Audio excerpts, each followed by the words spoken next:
Informasi lainnya, pemirsa, lebih dari 9 jam aktris Sandra Dewi diperiksa penyidik Kejaksaan Agung dalam kasus pengelolaan timah yang menjerat suaminya Harvey Moise. Penyidik menggali keterangan kepemilikan pesawat jet pribadi hingga perjanjian pisah harta antara Harvey Moise dengan Sandra Dewi.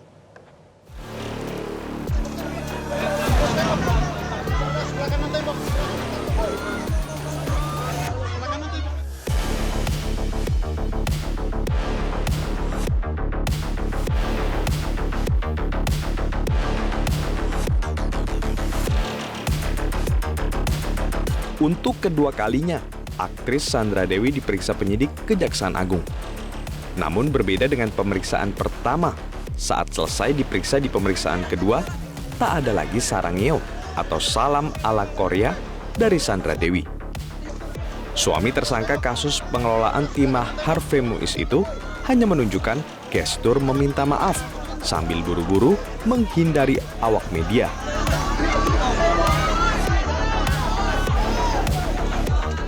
Pada pemeriksaan kali ini, Sandra Dewi rupanya diperiksa terkait dengan perjanjian pisah harta hingga kepemilikan pesawat jet. Wajar saja bila penyidik ingin mendalami fakta itu, sebab kehidupan Sandra Dewi bersama suaminya Harvey Moise penuh dengan kemewahan hingga menjadi sorotan. Termasuk juga kita mendalami tentang sejauh mana perjanjian pranikah saudara SD ini, apakah benar dan apakah itu perjanjian yang dilakukan sebelum pernikahan itu terjadi atau memang dalam rangka untuk terkait dengan peristiwa pidana ini. Sehingga itu harus kita klarifikasi semua dalam rangka untuk menghindari adanya kesalahan. Sebagaimana kita ketahui, saudara SD ini pun juga memiliki penghasilan sebagai artis. Koordinator Masyarakat Anti Korupsi Boyamin Saiman menilai penyidik Kejaksaan Agung tengah membuka potensi pihak-pihak lain untuk dijerat dengan Undang-Undang TPPU. Bukan tidak mungkin, bila ada dua alat bukti yang cukup, Sandra Dewi bisa terjerat.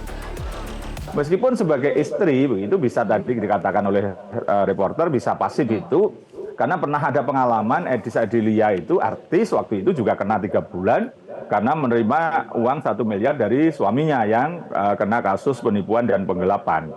Padahal itu bisa aja dianggap nafkah, kan sebenarnya begitu. Tapi karena di luar kewajaran nafkah biasanya sebulan berapa segala macam, atau asal-usulnya diragukan segala macam, maka kena proses juga Edis Adilia. Nah, saya kan pernah ngomong, bisa aja Sandra Dewi nanti akan kena kasus minimal sebagai pasif karena menerima uang yang di luar kewajaran misalnya.